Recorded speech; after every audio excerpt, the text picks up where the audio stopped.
Babies, né? Ela é aqui de Santa Catarina. Uhum. E nós abrimos espaço para as mamães leitoras fazer algumas perguntas para ti. Então a gente tem 4 perguntas. Ótimo. A Priscila Nunes, a filha dela tem 1 ano e 7 meses. E ela queria saber se quando a criança acorda chorando à noite, se é ruim pegá-la no colo para acalmá-la e depois devolver para a cama. Não tem nada de errado se a criança depois continua dormindo numa boa, porque o terror noturno faz parte desse desenvolvimento das crianças. Às vezes as crianças se assustam por alguma coisa, por algum barulhinho, por algum sonho, né? Elas estão sonhando e assustam. Então é importante acalmar essa criança e passar a segurança que a mamãe está aí do lado, depois colocá-la no berço e ela continua dormindo. Nada contra, pelo contrário, eu acho que o resultado dela deve ser positivo, né? A Abigail, ela quer saber a respeito da alimentação, como convencer uma criança a comer. Que é uma das questões. Na verdade, comer é uma necessidade, né? Você não tem que convencer a criança para que ela tenha que comer. O problema é a maneira como você encara esse momento da refeição para a criança. As mães, principalmente as mães, são hiper preocupadas, né, com que o filho coma e se alimente bem. Por um lado, elas têm razão, mas por outro lado, não precisa supervalorizar essa situação e fazer do momento da refeição um momento de estresse, né? Que tem que comer porque tem que comer porque tem que comer. Tem crianças que comem mais e tem crianças que comem menos, como tem adultos que comem mais e adultos que comem menos. Tem crianças que gostam mais de uma coisa que da outra, igualzinho que os adultos que gostam mais de uma coisa com a outra. O problema é que quando a mãe tem essa preocupação que a criança tem que comer, quando ela não quer comer as coisas que a mãe coloca no prato para ela na hora da refeição, ela fica tão preocupada que ela acaba substituindo com outras coisas. Então, não quer comer a comida, então dá um Danone, dá uma mamadeira, dá uma bolacha. E então, essa criança vai continuar fazendo escândalo na hora de comer, porque ela vai preferir, logicamente, comer essas outras coisas que a comida. Então, eu sempre falo, uma criança que tem um prato de comida diante dela, na hora da refeição, não morre de fome. Criança não morre de fome, tá? Então, ela não quer comer, não faça um escândalo, tá? Não quer comer, não come. Mas também não substitui com nenhuma outra coisa até a próxima refeição. Se você fizer isso uma vez ou 2 vezes, e a criança chegar na próxima refeição com fome, você vai ver como o prato de comida que você coloca na frente dela vai comer. O problema é que as mães falam, meu filho não come. Como que não come? Não come. Ele não quer comer. O que você faz? Eu dou uma mamadeira, porque não pode ficar sem comer. Entendeu? Então não é que não come. Você acaba substituindo a comida que ele tem que comer na hora certa por outras coisas. Então, você fazendo isso uma vez, 2 vezes, um dia inteiro, 2 dias, essa criança parou de fazer isso. E outra coisa, não fazer desse momento da refeição um momento estressante, né? Com gritos, com ameaças, com essas coisas, porque ninguém gosta de comer aqui, né? Assim, nem uma criança. Não substituir com outras coisas, tá? E respeitar essa criança nos gostos que ela tem também. Então, ensinar a criança assim, por exemplo, experimenta. Você pode gostar mais, você pode gostar menos. Do que você gosta mais, você come mais. Do que você gosta menos, você come menos. Mas é importante que você coma cenoura, que você coma brócolis, que você coma arroz, que você coma feijão. Então, você tem que ensinar a criança isso mesmo. E respeitar. Porque, de repente, uma criança... Quer dizer, meus netos, por exemplo, meus filhos nunca tiveram problema de comida, mas também a gente fez uma vez assim, fez com o mais velho. O segundo, que ele que está aí, aprendeu rapidinho. Eu tinha feito uma sopa de legumes, e ele falou que não queria sopa de legumes, não queria, estava os 3 sentados à mesa, né? Aí eu falei com meu marido, falou, você não quer comer sopa de legumes? Não, tá bom, então tira a sopa de legumes, você te levou. Você não come mais nada, a próxima refeição colocou a mesma sopa de legumes. Foi uma vez só que fez isso, nunca mais. Legal. Então, e hoje eles comem. Agora, por exemplo, o meu neto, o filho do Estevam, os outros netos, assim, eles gostam de salada, eles pedem salada. Joia, né? Mas tem criança que não gosta tanto de salada, mas pelo menos que comam um tomate, um pouquinho uma folhinha, um pouquinho de espinafre, essas coisas aí, porque faz parte da alimentação dele. faz um prato gostoso. Eu tenho ensinado para as mães fazer pratos gostosos com uma carinha, colocou o arroz, o tomatinho, a cenourinha. E a criança vai muito por essa parte assim, visual. E então você vai incentivar essa criança. Agora, se cada hora da refeição você faz um drama, né? Fica gritando com essa criança, ameaçando. É interessante para a família inteira. Entendeu?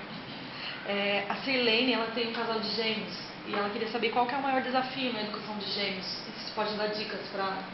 Então, eu acho que o maior desafio com gêmeos, trigêmeos ou quadrigêmeos, com crianças assim, com irmãos, mas principalmente gêmeos, assim, é você respeitar a individualidade de cada um deles, tá? Porque eles são gêmeos, mas cada um é uma criança. E podem ter gostos diferentes, podem ter habilidades diferentes, e às vezes os pais gêmeos vai tudo junto, sabe? Então acho que o maior desafio é isso, né? Além de você organizar o seu dia para poder lidar com dois ao mesmo tempo, né?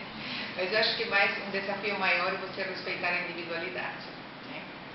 Entender que cada criança é uma criança e evitar comparações entre eles, sabe? E desenvolver as habilidades individuais de cada um deles. E a Michelle, ela tá passando tá desesperada, já leu todos os teus livros e a filha dela tem 3 anos e diz não pra tudo. Nem o castigo dos 3 minutos está resolvendo. A menina dá risada e não leva muito a sério. E ela falou que a psicóloga falou que a menina tem transtorno defensor-opositor. E ela não sabe mais o que fazer com a menina. O que tu pode... Olha, eu precisaria conhecer melhor essa menina, mas hoje os psicólogos estão falando muito isso. E eu acho que isso precisa de limites, precisa de regras, precisa de autoridade, precisa de umas características dos pais, né? Para colocar limites nessa criança e para ensinar essa criança quem é que manda, quem é a autoridade, quem é o pai, entendeu? E não justificar tudo, porque se você dá um nome a isso, então é como se você falasse a sua filha é doente, né? Entendeu? Então, quer dizer, ela é assim, você vai ter que aceitar isso aí. E eu não concordo, tá? Eu creio que essa criança criança de 3 anos para 4 anos começa uma fase bastante difícil, tanto é que é chamada pedagogicamente como adolescência da infância, 3,5, 4 anos, 4 anos e meio. Por quê? Porque a criança começa a afirmar a personalidade dela e começa a argumentar, a se opor, a dizer que não, porque eu quero, porque é agora. Então você tem que conduzir essa criança no caminho certo, né? E quando você aplica o método de disciplina, como eu ensino lá no programa, tem criança que reage de maneira diferente, porque também é uma defesa para ela desarmar os pais, entendeu? Então tem muita criança que fica sentada e dá risada, e o pai fica mais nervoso ainda. Então não tem problema, deixa. Tem criança que chora, tem criança que dá risada, tem criança que olha para o teto, tem criança que fala não me importa, deixa ela, porque é uma defesa dela para enfrentar esse momento, tá? Então, eu acho que é mais colocar, sabe, limites e regras e organização e rotina para essa criança e disciplina. E existe uma idade para começar a aplicar essas disciplinas? Na verdade, a idade é por volta dos 2 anos. Até os 2 anos, a criança não consegue abstrair o conceito de regras, de obediência, de tempo de ficar sentadinha, ela não consegue abstrair, não é que não queira, ela não consegue abstrair. Então, você tem que repetir N vezes a mesma ordem, ou a mesma o que você espera da criança, para que ela comece a entender isso aí. A partir dos 2 anos, ela já tem essa capacidade, amadurecimento, para poder entender o que é uma regra. Então, é a partir dos 2 anos. Porém, as crianças hoje vêm muito rápidas, vêm um chipzinho bem de última geração. Então, às vezes, você pode começar antes, com 1 ano e 10 meses, 1 ano e 9 meses, depende da criança. Mas, se não, a partir dos 2, sem medo, sem nenhum preconceito, nada, pode colocar regras, pode colocar no cantinho, 2 minutinhos, aí não mais do que isso, e essa criança vai aprender, vai obedecer. E por que é tão difícil colocar em prática tudo isso que tu fala? Diante de uma criança? Porque o pai não está ele não está muito seguro da autoridade que ele tem e da responsabilidade que ele tem na educação dos filhos. Eu tenho encontrado em todas as famílias que eu tenho visitado, que são 150, pais assim, muito inseguros da sua autoridade, sabe? Duvidando da autoridade deles, na verdade. Então, quando a criança fala que não, quando a criança não quer, quando a criança chora, faz birra, faz manha, ela resolve fazer o que a criança quer para evitar o choro, para evitar o confronto, para evitar esse posicionamento dele, entendeu? E isso leva a comportamento terrível, né, que eles mesmos não conseguem controlar, não conseguem mudar. Então, é difícil por isso. Se o pai tem convicção da sua autoridade, que ele é responsável pela educação dessa criança e que essa criança precisa para poder crescer, precisa ter regrinhas para saber o que pode fazer, o que não pode, precisa de uma rotina para organizar, tudo aquilo que eu estava falando antes, né? Ele vai passar para essa criança isso com convicção.